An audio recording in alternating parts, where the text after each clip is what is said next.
High বন্ধুরা, আমি সুলেখা বলছি। বন্ধুরা, আজকের এই গল্পটি সম্পূর্ণ শুনলে তোমাদের ওটা আর স্থির থাকবে না, কথা দিচ্ছি। শেষে গিয়ে তোমাদের ওটা অনেক হালকা লাগবে। তো চলুন আসল গল্পে চলে যাই। ভাবলাম বোনের শরীর খারাপ হতে পারে, চাবি না থাকায়। পেছনের দিকে গিয়ে ঘরে ঢোকার উপায় খুঁজতে লাগলাম। পেছনের রান্নাঘরের জানালা খোলা দেখে একটু স্বস্তি পেলাম। জানালা দিয়ে ঢুকে পড়লাম আর বুঝতে পারলাম বোনের ঘর থেকে কিছু অদ্ভুত আওয়াজ আসছে। দরজা সামান্য খোলা ছিল, তাকিয়ে যা দেখলাম তা দেখা উচিত ছিল না। ফিরে যেতে চাইলাম, কারণ যদি তারা জানে যে আমি এভাবে ঢুকে পড়েছি তবে তারা বিব্রত হবে। তাই আমি ভাবলাম কিছুক্ষণ বাইরে কাটিয়ে আসি। যে কোনো রেস্টুরেন্টে গিয়ে ২-৩ ঘন্টা অপেক্ষা করলাম, যাতে তারা তাদের মুহূর্তগুলো উপভোগ করতে পারে। আমার বোন দেখতে অনেক সুন্দর, শরীরের গঠন ছিল অনেক আকর্ষণীয়, যে কেউ তাকে দেখলে শুধু চেয়েই থাকে। বিয়ের পরেও মনে হচ্ছে সে আরও বেশি আকর্ষণীয় ও সুন্দর হয়েছে। আমার গল্পগুলো তোমরা শুনো, কিন্তু সাবস্ক্রাইব করো না। দয়া করে, গল্পগুলো ভালো লাগলে ভিডিওটি লাইক, শেয়ার এবং চ্যানেলটি সাবস্ক্রাইব করো প্লিজ। ৫ মাস চাকরি করার পর আমি বদলি হয়ে আমার বোন এবং দুলাভাইয়ের কাছে গেলাম। তাদের সঙ্গে দেখা করে আমি খুব খুশি হয়েছিলাম। দুলাভাইয়ের সঙ্গে আমার বন্ধুত্বপূর্ণ সম্পর্ক ছিল এবং বোনের সঙ্গে ভালো সময় কাটত। ৩-৪ দিনের মধ্যে সব জিনিসপত্র নিয়ে ওদের কাছে চলে এলাম। এরপর আমাকে একটি মিটিংয়ের জন্য অন্য শহরে যেতে হলো। কিছু জিনিসপত্র নিয়ে রওনা দিলাম এবং বোনকে জানালাম যে ৪ দিন পর ফিরে আসব। যখন ফ্লাইটে উঠতে যাচ্ছিলাম, আমার বস জানালেন যে বিদেশি ক্লায়েন্টরা খারাপ আবহাওয়ার কারণে তাদের ফ্লাইট বাতিল করেছে। ফলে মিটিংও বাতিল হয়ে গেছে। বাড়ি ফিরে দেখি দরজা ভেতর থেকে বন্ধ। অনেকক্ষণ বেল বাজালাম, কিন্তু কেউ দরজা খুলল না। মনে হলো কিছু একটা সমস্যা হয়েছে। দরজা খোলার চেষ্টা করতে থাকলাম। আমি দরজায় টোকা দিতে থাকলাম, কিন্তু কেউ খুলছে না। একটু চিন্তিত হলাম, কারণ আমার বোন হয়তো একাই ছিল, আর জামাইও প্রায়ই কাজে বাইরে থাকে। ছেলেমেয়েরা হয়তো স্কুলে। ভাবলাম বোনের শরীর খারাপ হতে পারে। চাবি না থাকায় পেছনের দিকে গিয়ে ঘরে ঢোকার উপায় খুঁজতে লাগলাম। পেছনে রান্নাঘরের জানালা খোলা দেখে একটু স্বস্তি পেলাম। জানালা দিয়ে ঢুকে পড়লাম। ভেতরে ঢুকে টেবিলে কিছু দেখতে পেলাম না, আর বোনের ঘর থেকে কিছু অদ্ভুত আওয়াজ আসছে।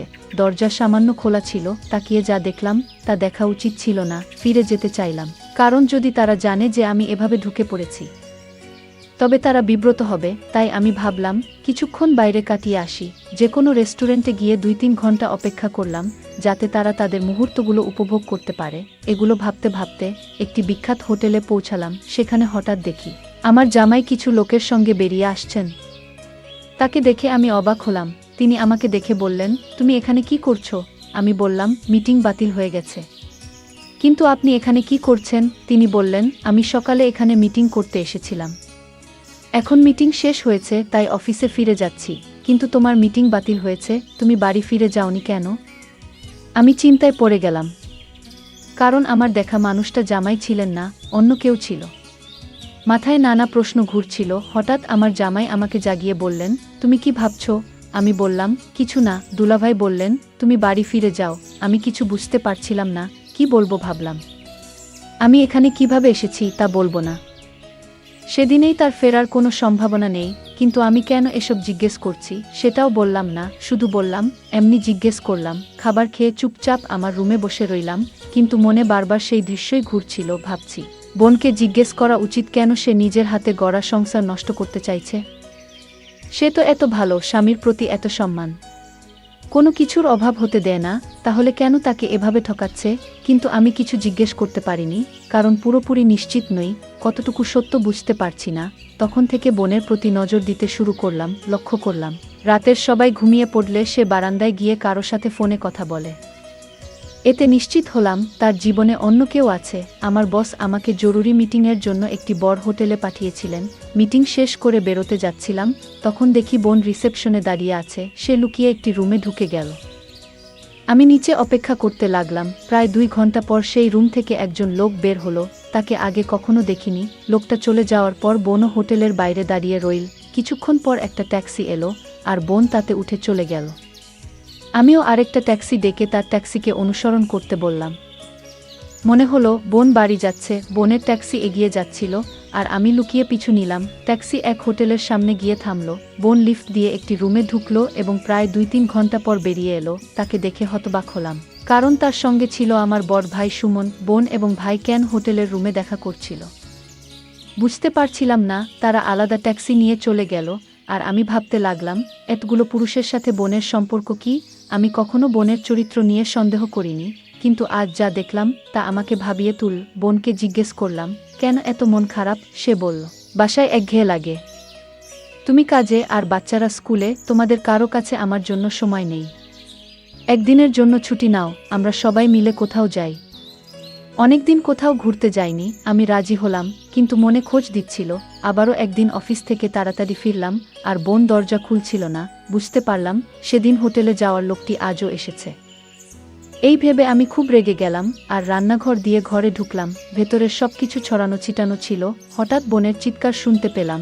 সেই লোকটিকে দেখলাম, যাকে হোটেলে দেখেছিলাম। বোনকে জোর করার চেষ্টা করছে। আমি লাঠি দিয়ে তার মাথায় আঘাত করলাম, আর সে অজ্ঞান হয়ে গেল। বোন আমাকে জড়িয়ে ধরে কাঁদতে লাগলো। তামিম, তুমি ঠিক সময়ে এসে আমাকে বাঁচালে। বোনকে জিজ্ঞেস করলাম, এটা কে? আর এখানে কি করছে? বোন জানালো, লোকটি চোর বলে ভান করেছিল। আমি বললাম, তোমার অন্ধকার কাজগুলো আমার অজানা নয়। আমি হোটেলে দেখেছি তোমাকে এই লোকটির সাথে। বোন হতবাক হয়ে গেল, কাঁদতে কাঁদতে বলল, তামিম, তোমার দুলাভাইকে বলবে না। আমার পরিবারকে রক্ষা করো। আমি বললাম, তুমি এতগুলো পুরুষের সাথে মজা করছো, লজ্জা হওয়া উচিত। বোন বলল, তুমি ঠিক বলছো, আমার বেঁচে থাকার অধিকার নেই। সে আলমারি থেকে বন্দুক বের করে নিজেকে মারতে যাচ্ছিল, কিন্তু আমি তার হাত ধরে বন্দুকটা নিয়ে নিলাম। ভয় পেয়ে গেলাম। তুমি এমন কাজ কেন করছো? বোন জানাল, লোকটি তাকে ব্ল্যাকমেইল করছে। আমি বললাম, সব সত্যি বলো, আমি সাহায্য করব। আমরা লোকটিকে চেয়ারে বেঁধে মুখ ঢেকে দিলাম। বোন জানাল, বিয়ের আগে শ্বশুর শাশুড়ি তাকে অনেক আদর করতেন, কিন্তু সন্তান হওয়ার পর থেকে শাশুড়ি আর কোনো মনোযোগ দিতেন না। বোন অনেকবার সময় চেয়েছিল, কিন্তু শাশুড়ি প্রতিবার বলতেন, এই টাকা শুধু পরিবারের জন্য দিচ্ছেন। দিদি শ্বশুরবাড়িতে টাকার অভাব না থাকলেও তাকে বোঝানোর চেষ্টা করছিলেন যে টাকায় সব সুখ কেনা যায় না। শ্বশুরবাড়ির মানুষরা বুঝতে চাইছিলেন না। এই সময় মায়ের স্বাস্থ্য খারাপ হওয়ায় দিদি তাকে দেখতে গিয়েছিলেন। তখন আমিও ইঞ্জিনিয়ারিং কলেজে ছিলাম। মায়ের মৃত্যু এবং বাবার অসুস্থতার কারণে ভাই ও জামাই মায়ের বাড়িতে চলে গিয়েছিল, ফলে মা একা হয়ে গিয়েছিলেন। দিদি সেখানে পৌঁছানোর পর ভাইদের বন্ধু সুমন প্রায় বাড়িতে আসতেন। তিনি দিদির মুখে দুঃখ অনুভব করেছিলেন এবং ধীরে ধীরে তার সাথে বন্ধুত্ব গড়ে ওঠে। সেই সময় দিদি ও তার বাচ্চাদের সময় দিতে শুরু করেন। একদিন সুমন দিদিকে প্রস্তাব দেন। দিদি হতবাক হন এবং সুমন বোঝানোর চেষ্টা করেন যে তাদের মধ্যে ভালো বন্ধুত্ব হতে পারে। দিদি জানিয়ে দেন তিনি এই সম্পর্ক চান না এবং সেখান থেকে ফিরে আসেন। তবে শ্বশুরবাড়িতে ফিরে এসেও দিদি একাকী এবং বিষণ্ণ হয়ে পড়েন। হঠাৎ একদিন সুমনের ফোন আসে। তিনি আগের কথার জন্য ক্ষমা চান এবং বন্ধুত্ব করার প্রস্তাব দেন। দিদি রাজি হন। এরপর থেকে সুমন এবং দিদির মাঝে নিয়মিত দেখা হতে থাকে, কিন্তু শ্বশুরবাড়ির লোকেরা সুমনের আশা পছন্দ করতেন না এবং তাকে বাড়িতে আসতে নিষেধ করেন। তাই সুমন ও দিদি হোটেলে দেখা করার সিদ্ধান্ত নেন। একদিন দিদি যখন সুমনের সাথে দেখা করতে হোটেলে গিয়েছিল, তখন সে তার সীমা অতিক্রম করেছিল। সুমন সমর্থন পেয়ে সে নিজের নিয়ন্ত্রণ হারিয়ে ফেলেছিল এবং এমন কিছু করেছিল যা কখনো কল্পনা করেনি। সুমন তাকে আশ্বস্ত করল যে এতে কোনো ভুল নেই এবং এতে শান্তি পাওয়া যায়।